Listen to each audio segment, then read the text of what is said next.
La matinale de Radio Classique avec David Abiker. C'est l'heure des voix de l'économie car il est 7h13. Votre invité Stéphane est le cofondateur de Moka.care.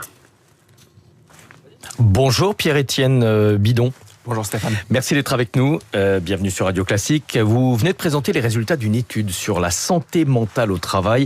Elle a été menée par Moka.care, le GHU de Paris Psychiatrie et Neurosciences et l'IFOP auprès de 2200 salariés français, dont, et c'est important, 400 responsables des ressources humaines. Alors, je donne quelques chiffres, ils sont alarmants sur l'état psychologique des travailleurs en France. Un salarié sur 3 évolue dans un environnement de travail toxique. 47% des salariés ont vu leur efficacité affectée par leur état mental et surtout 20% des jeunes actifs ont déjà démissionné pour préserver leur santé mentale. Comment est-ce qu'on en est arrivé là ? Écoutez, en plus, il y a une notion qui est extrêmement importante aussi dans cette étude, c'est les fractures qu'on peut observer en termes de génération, c'est-à-dire que les jeunes sont aujourd'hui beaucoup plus atteints que les populations supérieures à 50 ans. Premier point. Et deuxième point, il y a une différence aussi assez massive entre hommes et femmes. On observe par exemple 10 points d'écart sur le fait d'avoir fait un burn-out dans sa carrière, les femmes étant touchées à 35% par cette thématique-là. Il y a une véritable prise de conscience des Français en général. 9 personnes sur 10, ça aussi c'est un résultat de votre étude, considèrent la santé mentale comme un enjeu sociétal majeur.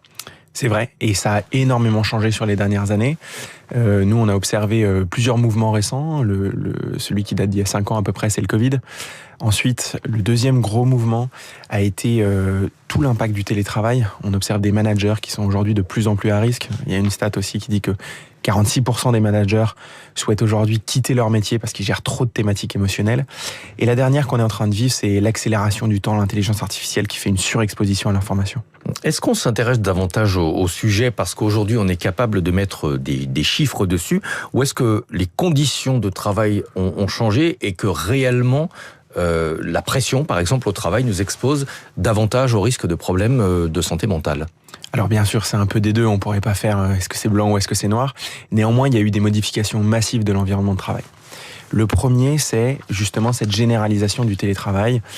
Pareil, une statistique qui est intéressante, seulement 8% du message que j'émets passe par les mots que je vais émettre. 92% passe par le paraverbal, le non-verbal.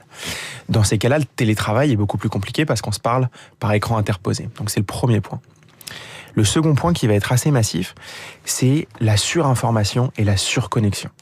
Des études montrent aujourd'hui qu'on déverrouille notre téléphone 221 fois par jour. Donc c'est quand même des statistiques qui sont assez alarmantes. On fait de plus en plus de recherches sur l'intelligence artificielle, ce qui d'un côté, comme toute technologie, peut être très bien, mais de l'autre, peut être très nocif, notamment sur l'esprit critique. Est-ce qu'aujourd'hui on a plus de difficultés à gérer la frontière entre vie professionnelle et vie privée? Vous parliez des nouveaux outils numériques, le fait d'avoir ses mails professionnels souvent sur son téléphone portable, le fait de ne pas réellement appliquer le droit à la déconnexion, est-ce que ça contribue aussi à la dégradation de notre état de santé mentale? Vous avez raison Stéphane, c'est plus que ça, c'est massif. Si on regarde sur les 10 dernières années, le temps de concentration qu'on peut passer sur une tâche est passé de 20 minutes à moins de 4 minutes, 3 minutes 30 à peu près aujourd'hui. Donc effectivement, il y a eu une surconnexion qui fait qu'on switch constamment d'écran. Même vous regardez le nombre de personnes qui sont sur leur téléphone en réunion, le cerveau en fait n'est pas capable de se concentrer en changeant constamment de tâche. On n'est pas multitâche comme on a tendance à le prétendre pourtant assez souvent. Est-ce qu'il y a un impact de la compétition, le besoin de se comparer? Les réseaux sociaux sont une caisse de résonance assez spectaculaire. Aujourd'hui, il faut être le meilleur, il faut avoir le meilleur poste et se présenter sous un meilleur angle. Est-ce que ça, c'est pas une forme de pression aussi qui contribue à dégrader notre santé mentale? C'est une forme de pression qui est beaucoup plus importante et surtout insidieuse qu'on peut le penser. Une étude aux États-Unis a été faite sur des jeunes femmes qui étaient utilisatrices d'Instagram, donc des adolescentes. Le taux de pensée suicidaire était multiplié par 3 par rapport au taux de jeunes femmes qui n'utilisaient pas Instagram. Donc effectivement, l'impact des réseaux sociaux est assez massif parce que si on se projette 15 ans en arrière, on se comparait avec notre camarade d'école, notre voisin de travail, notre collègue. Aujourd'hui, on se compare avec des milliers de personnes sur les réseaux sociaux et surtout avec une image biaisée d'eux, la photo sur la plage ou la photo extrêmement bien maquillée. Ouais. Les entreprises sont conscientes, à votre avis, de la situation ou est-ce qu'elles font l'autruche en se cachant derrière la protection des données personnelles, en se disant finalement la santé de nos salariés, on n'a pas trop le droit d'y mettre le nez. Elles sont plus que conscientes du sujet. Déjà, elles ont une obligation légale qui est encadrée en France par le Code du travail qui demande de prendre soin de la santé physique et mentale des collaborateurs. Elles en sont très conscientes. Derrière, il y a des sujets maintenant plus importants qui sont sur la table. Typiquement, les DUERP. Donc, c'est un document unique qui permet de matérialiser les risques professionnels dans l'entreprise. Elles en sont peut-être un peu moins conscientes quand on sonde justement les directions RH. Tout le monde a ce sujet en tête, mais peu l'évoque de façon très proactive. Par contre, le sujet devient de plus en plus sur la table, notamment pour les grandes entreprises, mais aussi pour les PME, sur tout ce qui va concerner les indicateurs RSE, notamment, qui doivent mesurer. Alors, chez Moka.care, vous intervenez auprès des entreprises. D'abord, est-ce qu'elles sont demandeuses d'une manière générale ou est-ce que c'est plutôt vous qui les démarchez? Et surtout, lorsque vous intervenez, à quel niveau est-ce que vous pensez être le plus efficace? Est-ce que c'est au niveau du management? Est-ce que c'est au niveau des salariés?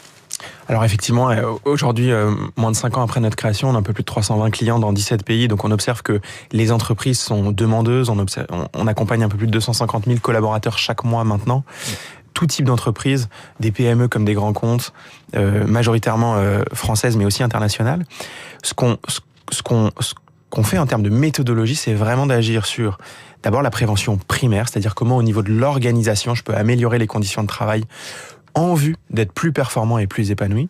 Ensuite, au niveau secondaire, on met à disposition des outils digitaux et humains qui permettent aux collaborateurs de consulter des psychologues de façon en partie financée par l'entreprise et de bénéficier de programmes digitaux de sensibilisation.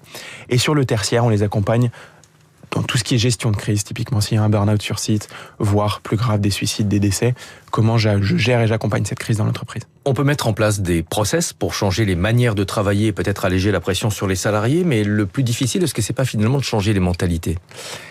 C'est vrai que c'est un sujet qui est extrêmement compliqué. Pourquoi ? Parce que il fait appel à la façon peut-être dont on a été éduqué. Quand on était enfant, on nous apprenait à nous brosser les dents 3 minutes par jour et à faire attention à gauche et à droite quand on traversait la route. On nous apprenait beaucoup moins à prendre conscience de nos émotions, à gérer justement des situations de stress. Donc là, on voit que c'est en train de changer massivement, notamment dans l'éducation et dans la petite enfance. Ensuite, dans l'entreprise, de plus en plus de managers aujourd'hui sont formés, accompagnés, mais aussi des collaborateurs, des CSE. Donc ça va dans la bonne direction, mais il y a encore un travail à faire. Vous parliez du cadre réglementaire qui impose aux entreprises de se soucier de la question, mais est-ce que la multiplication des procédures pour harcèlement à l'encontre des entreprises n'a pas aussi changé la donne avec les barèmes Macron, vous savez, au prud'homme, qui limitent le niveau d'indemnité qu'on peut avoir. Les avocats se sont engouffrés dans la brèche du harcèlement puisqu'il permet de ne plus avoir de barème justement en termes d'indemnité. Vous avez complètement raison, Stéphane. Pour vous donner une petite statistique, ce qu'on observe en moyenne chez nos clients, entre avant et après le barème Macron, il y a une multiplication par 2,2 des demandes de reconnaissance de harcèlement. Donc le chiffre est quand même assez massif et effectivement, on peut dire qu'il y a des opportunistes sur ces situations-là. On l'observe d'ailleurs sur la multiplication des demandes de reconnaissance de harcèlement au prud'homme. Néanmoins, il ne faut pas oublier que ça reste une vraie thématique et que si le chiffre a été multiplié, derrière, il y a des vraies situations de harcèlement, notamment dans l'étude qu'on vient de sortir. 3 collaborateurs sur 10, vous le rappeliez tout à l'heure, sont encore dans des situations de travail qui sont malsaines. Et vous qui côtoyez les entreprises au quotidien, est-ce que vous avez l'impression que leurs démarches sont toujours de bonne foi ? La démarche de l'entreprise, je ne sais pas si elle est de bonne foi ou de mauvaise foi, néanmoins, elle est alignée avec sa mission qui, en partie, est de faire du profit et de la productivité.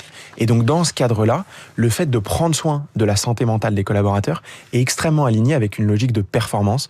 On observe notamment des grands groupes industriels qui réunissent au même endroit leur supply chain pour approvisionner en matières premières et aussi tous les sujets de gestion du stress parce qu'ils s'étaient rendus compte que c'était les 2 leviers de productivité. Merci beaucoup Pierre-Étienne Bidon d'être venu ce matin sur Radio Classique, cofondateur de Moka.care. Vous intervenez auprès des entreprises pour améliorer la santé mentale de leurs salariés. David Abiker vous a écouté avec beaucoup d'attention. David qui connaît très très bien le métier de DRH. Oh là là, vous me rappelez une carrière ancienne. Stéphane, je vous dis à demain dès 6h pour une meilleure qualité de vie au travail à Radio Classique et pour le plus grand bonheur de nos auditeurs.